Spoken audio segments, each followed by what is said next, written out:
the point Check your that DM, Fred Brent. put forward, but you came here like Instagram. Check your DM on Instagram. shaped it and I don't know why these maggots keep coming up here, don't know me, disrespecting me. talking to me and think I'm supposed to just shut up and let a nigga say what they wanted to me. You and I'm supposed to be cool a with it. 50-year-old man. I wouldn't give a goddamn if I was 80, nigga. 305, nigga. Shut your dumb ass up. Yeah, we love you though, bro. We love you. Just let you know that, bro. We love you and your family, bro. And anything we can do to help you, right? And your mother, really? bro. And your mother. I would never disrespect your mother. I love you, bro. Oh my God, Jesus! Oh my God! I love you, oh bro. My God. What are you talking about? Oh my God! I love my you. God! And respond to that, bro. I love you, bro. Respond I to love that. you. I love you too, my brother. Believe that. All right, then. Yeah, I love you, brother. Let's go back to the subject about being men in our communities and making these women. I was trying to do that, bro. Until this man called in and disrespected me, then I got back on the panel. Like, let me tell you something, man. Bro. I'm not listen. Listen, man. I'm trying to tell you something. Let me tell you something, man. So you could and one thing. Hold on. Trying to tell. Hold on, brother. Let me. Hey, can I speak, brother? Can I speak, brother? Brother, can I speak? Brother, can I speak? The man, brother, I can't see your name right. Listen, I can't see your name because I'm on this platform and it's real small. But listen what I'm saying. You say you're 50-something years old, right? 51 in June. Now, one thing out of everything you said was correct, and I'll give you that. And I'm not ashamed to say that. Yes, I have been traumatized. I've been through a hell of a lot, right? That's true, right? Yeah. And it deals with my anger issue. Yeah. I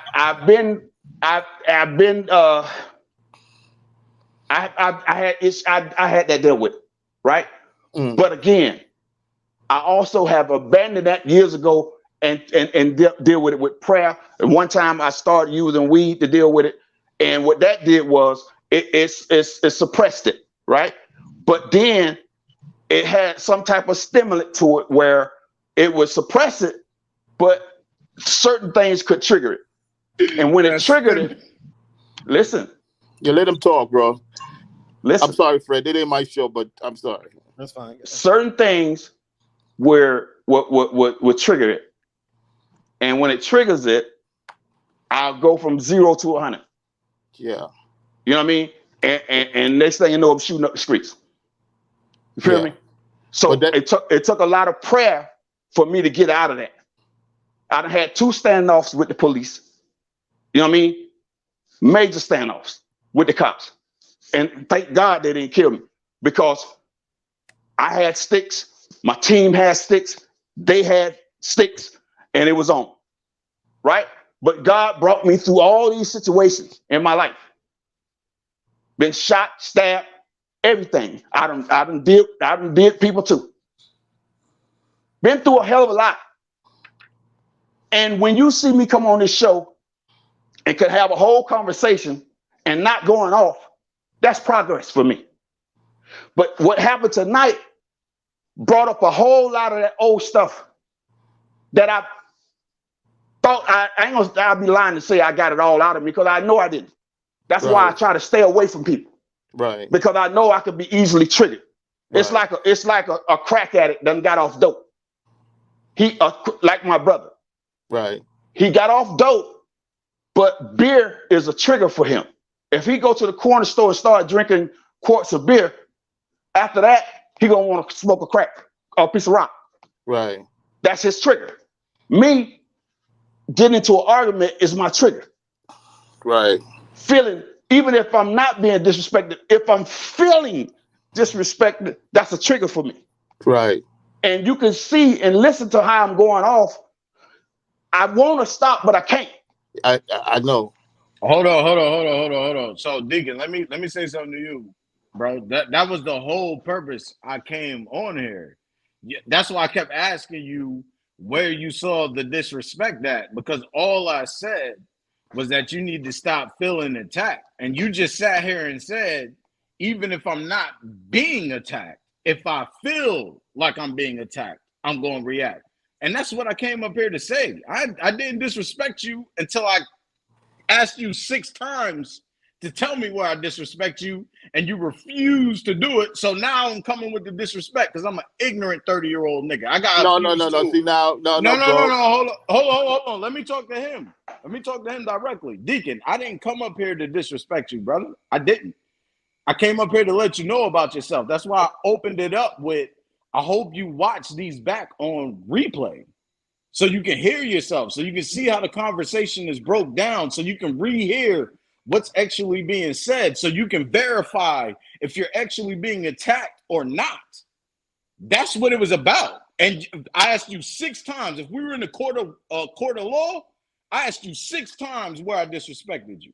You couldn't answer it. But I'm sure since then I've given you plenty, and I ain't running from that. But that's what it's about, brother. That's what it's about.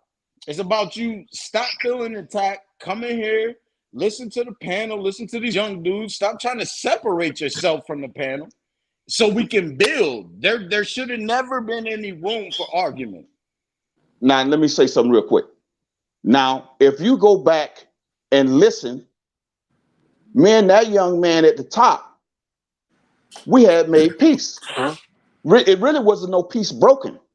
I came on and I expressed myself. He came on and said, hey, listen, I said what I said.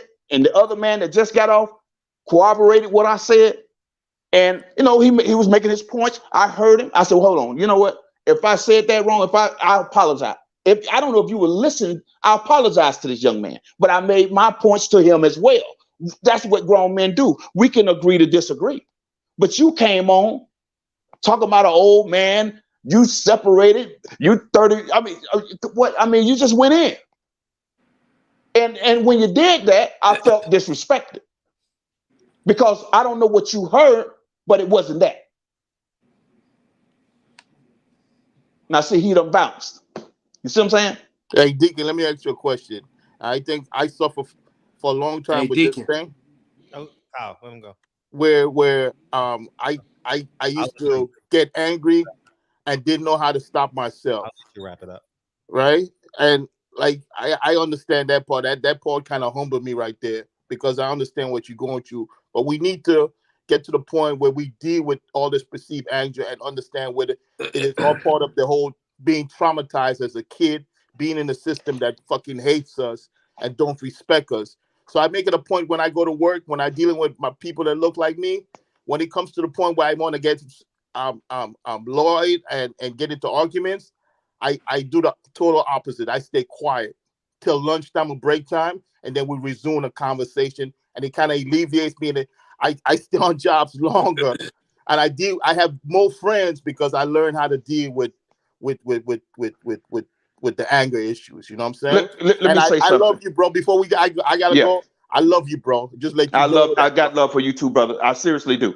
And you might not think I don't because of the tantrum. Before you get off, I'm finna say something that I never wanted to say on this show because I'm embarrassed of it. Right? Most of us are, and God knows I never.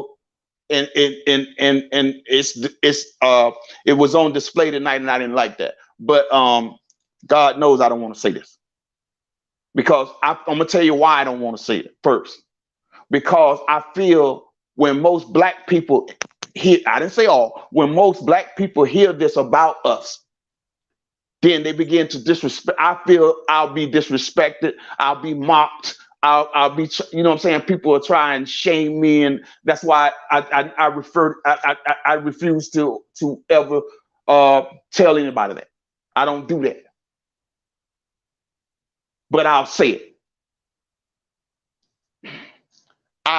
Back in 1996, I was diagnosed with schizophrenia.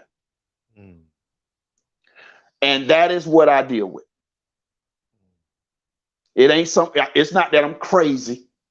Although the community, my own community and my own family have labeled me crazy. But I'm not that. Because a crazy man can't raise his kids and do what I did and have a beautiful wife and left everything in order. Right. But I've been diagnosed with that. I took the medication for it and it damn near killed me. And then when I went to the hospital, they told me I'm gonna have to take it for the rest of my life. But the devil is a lie. I prayed myself off it. I got on the weed to try and deal with it. You know what I'm saying? And I prayed myself off of weed too because that wasn't helping in the end. It's was just only mental illness, bro. It's just mental illness. And I don't want to be labeled that. No. I just told you what they said. No, I'm not that. You know what I'm saying? I don't want to be labeled that, and I'm not that. They said it was schizophrenia, and for me, I don't even like saying that much. All right. Thanks for sharing. Yeah, thanks for sharing. And I never, and I hope by me saying that tonight, I don't get disrespected and try to get labeled. That's why Black folks don't come out and say stuff like this, because we get labeled in our own community. Right. You know what I'm saying? I can't believe I know I'm hurt. I'm gonna be hurt by even mentioning this. It's gonna bother me. I know. No, thanks, Fred, because this is healing, bro. Thanks to Fred and his platform, we're able to come to these common grounds and make these kind of assessments and admissions, you know. So just one love and peace, and you know what I'm saying. Take care of yourself, bro. Yeah, I love you, brother, and forgive me. Y'all all forgive me, man. That's something that I still got to work on. That's why, like I said, it causes me to be antisocial because of stuff like that. Yeah, and here's the most beautiful thing about this is I knew people were saying you gotta. I knew the conversation was gonna go full circle, even if it hadn't led by y'all. I was gonna facilitate it to go full circle, and the most beautiful thing about life is when you could beat the apex of vulnerability, and that's one of my strengths, and I used it to have sex with a lot of women when I was younger, but now I know that makes me the greatest father that I can be. You understand? So that's what we fear: vulnerability, compassion. I tell the story all the time. Dre told me, because I was a real militant father when Lincoln was first born, right? And Dre told me, and I cried, said, it's okay to have compassion for your son. And I said, I ain't never ever have no one told me to be compassionate before, and that's where we gotta be, This is the internet, so ain't no one gonna go through this computer and reach a nigga and kill a nigga. You know what I mean? So I understand that there's gonna be some deliberation throughout this whole process, but it is a beautiful thing when Black men can be vulnerable and honest around other Black men. Because if you're asking a man to climb a wall to have a conversation with you, then why the fuck we having a conversation? Right. You know what I mean? And that's the beauty of it. And this is home for a lot of us. I'm gonna tell you guys the God-honest truth. Dre will tell you at 3:00 I was gonna take Lincoln to the home run derby, but this show meant so much to me. I was excited. If you watch my videos from this morning, I was excited about this show, man. Super duper excited. Tickets for the home run derby was $110. I was like, I can take Lincoln to an all-star thing and we could talk about it 30 years from now. And I was just going to do it for the experience. I don't really give a fuck about baseball, but it reminds me of my grandfather, so I still do it, and that's the reason why we're here. That's the reason why Fred said, you know what? I don't want to make $3,000 a month off YouTube. I don't want to talk about boxing every goddamn day. You know what I mean? I want to have a platform where we can talk about every fucking thing. And Fred ain't the only person being vulnerable and honest on this motherfucker, because the sometimes I think I say too fucking much about myself, and sometimes it comes off as arrogance. Sometimes it comes off as vulnerability. But the beautiful thing about it is that we can all be honest with one another. You understand? And that's why we are fucking here. You know what I mean? And like I said, people respect honesty at the end of the day, man. And when you go and depart and you come back, the truth is going to remain. And that's the beautiful thing about it. So the fact that no one's going to be like, oh, it may come out in a wash once a year, but that's par for course. You know what I mean? That's par for course. A nigga gonna say, Kenny slapped you once a year. Nigga gonna come on and say, Kenny slapped the shit out of you. And what I'm gonna do? I'm gonna sit here and say, you're right. Kenny slapped the shit out of you. I want to punch that nigga. There's a part of me that want to go to Vegas and fight that nigga at his doorstep. I got his address. But you know what? I say, nah, it's cool. It's cool. He got one up on me. I'm not a punk. I wanted to fight the man back. So I can lean on that life is bigger than that one moment. I am bigger than that one moment. I can grow from that one moment. As long as I have this platform, a nigga once or twice a year is going to call in and beam in just to say that shit. And I just got to sit here and just smile and say, you're right. He got me. So it's par for course. So it's par for course. You know what I mean? It's man. Listen. The. You know what I can say though, Fred? Yeah, go ahead. And this is what I'm thanking God for right now as I'm beginning to notice this. Mm-hmm. When I had that breakdown just then, when I was going off, I usually have an anxiety attack, and I'm not having it right now. I'm calming down a lot faster than I normally would. It would normally take me anywhere from 24 hours, 2 days, sometimes up to a week, and it would feel like I'm dying. It would feel like an elephant sitting in my chest, like I'm being smothered, like I'm dying. And that's a dangerous feeling. That's why I stay away from people, because I don't want to go there. You know what I'm saying? And it puts you in a do or die situation. You got to fight for your survival, and you'll do anything to stop that. You know what I'm saying? It's a terrible feeling, and I can't believe, my God, man, I got a lot of praying to do. That I never tell nobody what I just said on the show. I never tell nobody that. Only my wife and my kids know. Personally, and my sisters, my family, for it's discreet, they assume that I'm crazy. But I never came and said what I just said. And I'm not crazy. I'm far from crazy, brother. I was diagnosed in '96 with schizophrenia. And I wouldn't wish this shit on my enemy, bro. You know what I'm saying? Because I wanted to stop and I couldn't. I don't like that. I wanted to stop because at the end of the day, I got more love for them brothers than they'll ever believe, right? But in the moment when I'm hot like that, it's like I can't stop it. You know what I'm saying? I can't explain it, but I just can't. I gotta keep.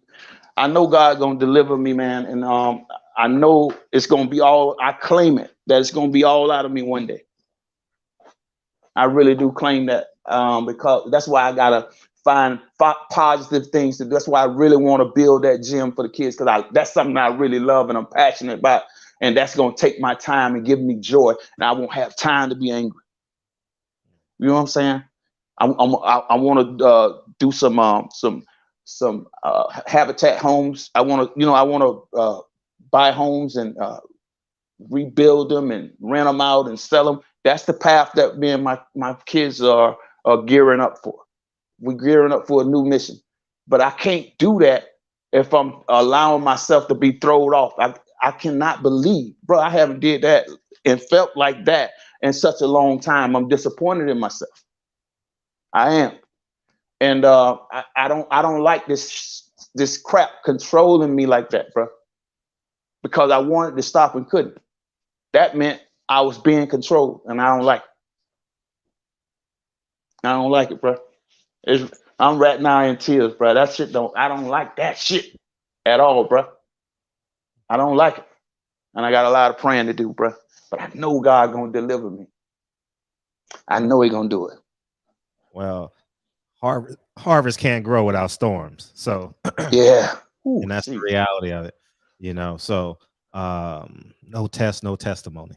Yeah, because it make me say some of the ugliest things, bro. Just like if I feel it's like it's like if you can't touch, you hurt with words, the worst words you can find, right? I mean, come on, man. I've been stopped that, man. You know what I'm saying? I done been hot on this show a lot of times, and I ain't never went that deep right there, bro. I cannot believe I allowed the devil to make me sink to that one. Hey, Deacon. Yeah. Yeah, this is why I didn't attack you. I just made my points, Yeah, I appreciate that, young brother. It's not, it's not about that, man. Like, yes, sir. We came on to have a dialogue, and that's it. I don't need to agree or disagree with everybody, Like, right. We grown men yeah. at the end of the day. So that's why I was like, let me see what I got to say and then keep going, Yeah, and like I apologized to you earlier before I got off. I apologize to you again, and to everybody in the chat, and everyone who might hear this. I was, like the man said, I was out of pocket. I was wrong. I can admit that, but I couldn't help it, man. I don't know. I can't. When I'm in it, I'm in it. That's like I'm gonna say this, and this ain't nothing. God knows this ain't nothing to glorify. It's like when I was in gun battles or something, I always felt like do or die.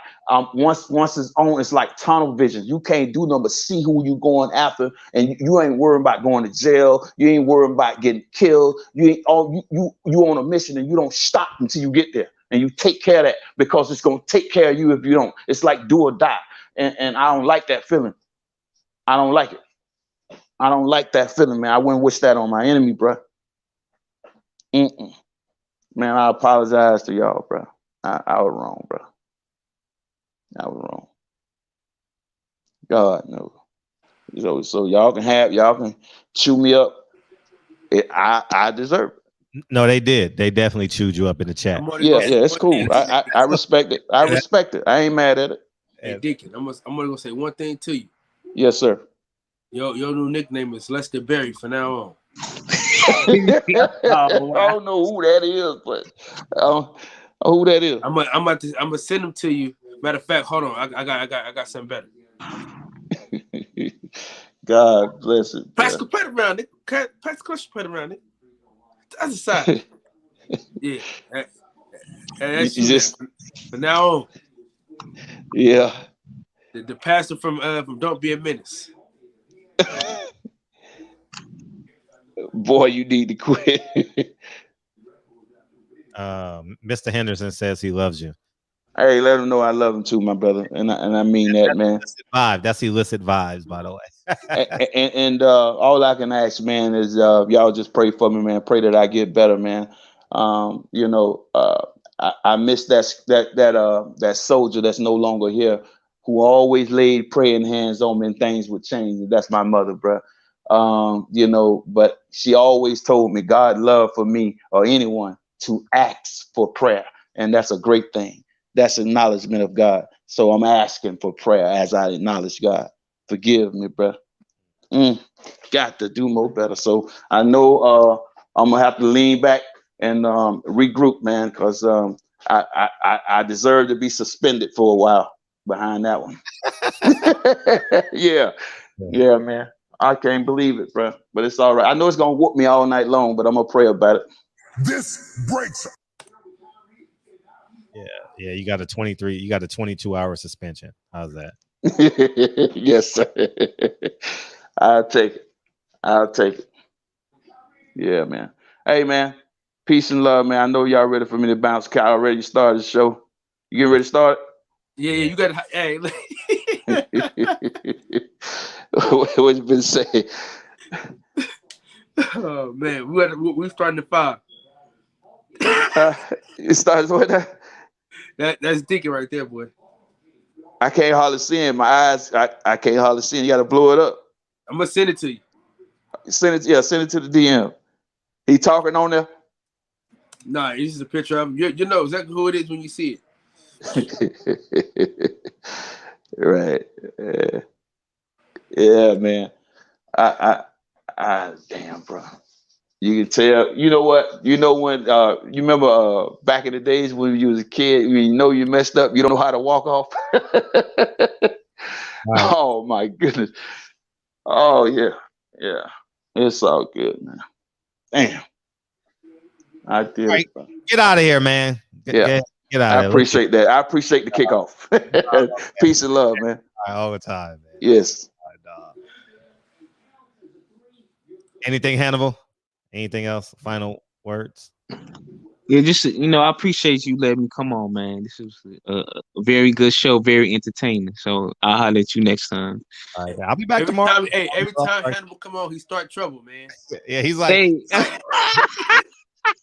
he's the kid that puts the battery on his tongue. You know what I mean? I'll kick it off, boy. I'll kick it off. Boy. All right, man. Next time I'm gonna let y'all come always starting shit, cuz. I'm gonna let y'all come on first, and then I'm just gonna come on last. I'm gonna let y'all get the heat. But all right, I'm out. All right, peace. What, Kyle? It's a good show. No, bro, I can't wait till we watch that goddamn show.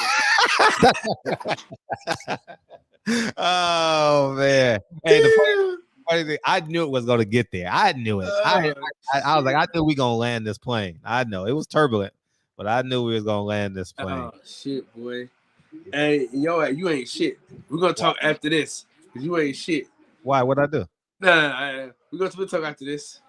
Oh man, but can't give up our secrets. And it was the great philosopher DB. Pedro. Wait. What was it? I want to talk about your car. Your car is good now? Your car good? Oh yeah. I kept the window broke. Oh, you just put aluminum foil in it? No, I ain't do shit. I just left it open, man. Fuck it. Oh, okay. Just don't leave nothing in the car. Listen, they gonna break the motherfucker again anyway. So I just said, man, y'all might as well get it. Ain't shit in there anyway. And okay, and you just go there on Sundays, correct? Yep. Oh. Man, hey, threw a nigga out on his head yesterday, Fred. Oh man, he might come back. You know where you at on Sunday, so be careful. He can get that work. Yeah, he get that work. Yeah, be careful. That's the one thing I know. When you fight motherfuckers, they know you're gonna be at the same place, same time the next day. You know, so just be cognizant. Keep your head on the swivel, man. Oh man, you listen. know? He come with that shit. It's gonna be way worse than it was yesterday.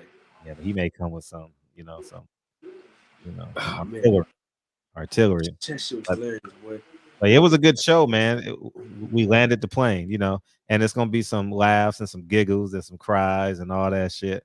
But I died, man. When the other dude came up, my god! I thought he was talking about I thought he was talking about Mr. Henderson, didn't you? Me too. That's why this shit was funny. I thought he was talking about Delante, and then the nigga said that shit came out of left field. When that nigga said, when he said, "I'm ashamed to be associated," cuz, Deacon just went off, bro. I had no idea. I was like, hold up. I said, "Damn, he calmly giving illicit vibes to work." I'm like, "Yeah, okay." And then it was that when he came out Deacon, I was like, "Whoa," But anyway, yeah, man, that shit was classic. Man, that shit was classic, man. But yeah, man, great show. Another Hall of. Hey, if you don't chop this shit up and post it 10 times, oh my that was a great show. People can find it. People will be able to find it. It was a great show. What's up, Shauna TV? Appreciate you. Thank you for coming through. I appreciate y'all for coming through. People like, hang up, Fred. I'm like, no, I'm gonna land the plane. I'm gonna get some time to talk. Hey, Real the Boxer. We're going to Troy Isaac fight August 13th. August 13th. We'll all be there. We're gonna have a good time, man. We're gonna have a great fucking time. Yeah. We're not there for the headliner. You know what I'm saying? Fuck him. You know what I'm saying? Who's fighting on the 13th? Teofimo Lopez. Is that's in Vegas where? Resorts World. That's good. So he gonna have a breakdown eventually. Fuck. It's not gonna end. We ain't there to see him anyway. We're there to see Troy Isaac. Well, I mean, you there. You might as well watch him. Troy Isaac gonna be what, the first fight? Hell no. He moving on up to the east side. He probably will be like the fourth fight. He's starting to ascend now. Now he's knocking folks out. He's starting to get his He had a great knockout. He had a great knockout. Does Andre Ward go to fights, or he's commentating from home? He commentates from home now, I think. That's good. He's working it well. He's working it well. Man, I enjoy the commentary, man. I like the commentary because I actually think the white dudes are the worst.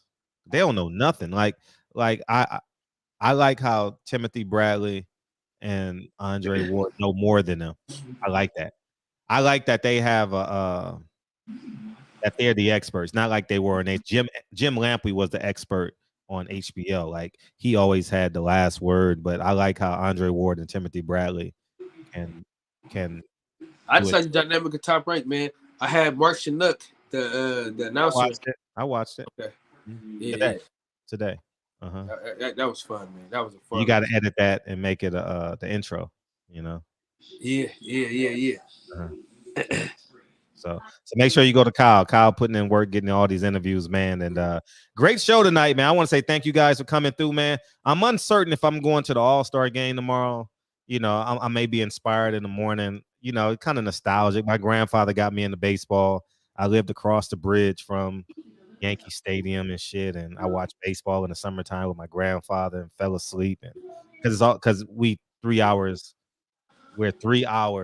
ahead, so we would watch the San Francisco and the Giants at 10 o'clock, and we would always fall asleep in the living room together and shit, you know. So it's kind of nostalgic for me, man, when I watch baseball. I think mine's in my grandfather. So You gotta go. You gotta go, Fred. You gotta go, man. Share that moment with your son and shit like that, man. I may. It just depends on how tomorrow goes, you know. Listen, soon as my son turned 5, we're going to a basketball game. I respect that. You take them now, it's free. Yeah, but I ain't trying to, you know, it's this. At least you had the pictures though, and it's free. You only got to pay for 1 ticket. But even when he's 4, you can still say he's 2. See, he's short, he's a little bit. But I'm saying, like, so he can kind of remember some shit. Yeah, plus he can walk with me, and I ain't got, like, you know what I'm saying? It's and I got too many. You know what I'm saying? So I gotta. But you know, with Kennedy and Lincoln being half Asian, they were 3 for a long time. Kennedy's still 3. Hey, I'll be like, Kennedy, how old are you? When I go to Clipper games, I'm 3 or 2, whatever the age is. You know, she's 2.5 because she could pass for it. So, but anyways, man, I totally appreciate y'all. Thank you guys for coming through, man. Appreciate you, Deacon. Appreciate everyone else on the panel. Great show, man. Great show, man. Vulnerability is reign supreme in the shop, man. In the words of the great philosopher DB, Fredro, play the song, Fred. Hey, it's about time Kyle get his own outro. You know what I mean? You know what I mean? We gotta retire the DB outro. With all due respect to DB, still a great man, great guy. You gotta get your own outro. Add the boxing section to it or something. You know what I mean? Something to it. I think of something. You gotta retire that. Yeah, Peoples Hernandez. You know what I mean? Peoples Hernandez.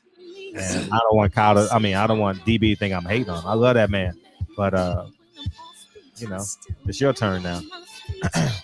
So yeah, I may even see him at the next at Taste of Soul. I may even see DB at Taste of Soul. Oh man, all the NOI dudes be out there. Oh, man. Yeah, facts. Do that wrestling promo. Yeah. You need your own outro, man. Get your own outro, dog. You earned it, man. Get your own outro. To take it personal, cause the devil is a lie. Hey, I'm telling you. Hey, they had a documentary on Derek Jeter called The Captain. I just saw it posted. I want to watch that shit. This will be a good one. Yeah, it came on after the All-Star game before, but you know they got so many ESPNs, it might replay. You know, I wish I would have known. I would have recorded it. You know what I mean? I'm about to go in the backyard and watch you. For sure. Yeah, it's 10 o'clock. Hey, somebody crazy, dog. Somebody put Dirty Deacon 305 with the cussing pastor. I saw that, man. I saw that. I'm gonna have some fun with Deacon tonight, though. As you should. Boxing section, appreciate you. Yeah, boxing Head section. over to the boxing section, goddammit. It should be live right now. The boxing section. Should be live right now. We already live. So just head over, put a comment in there, man, and we're gonna chop it up. I don't even know what we're talking about. We're probably gonna talk about mental health in the Black community because that's a good topic. It's a great topic. I'm gonna tell you the one time I had a panic attack. Last March, I had a panic attack. It was a Friday night. And it's the only panic attack I ever had in my life. Friday night, I had just got off the phone with John Ali. It was last March, the time I went to Chicago. And I had a panic attack like he was going to die that night. I couldn't sleep. I was tossing and turning. I was losing my breath. And I was like, I got to get to Chicago. And remember, I went to Chicago that afternoon? Yeah. I had a panic attack. I was like, I got to get to Chicago. I was on the plane by 1 o'clock. You know, thank God for Dre and her mom. Watch the kids. Yeah.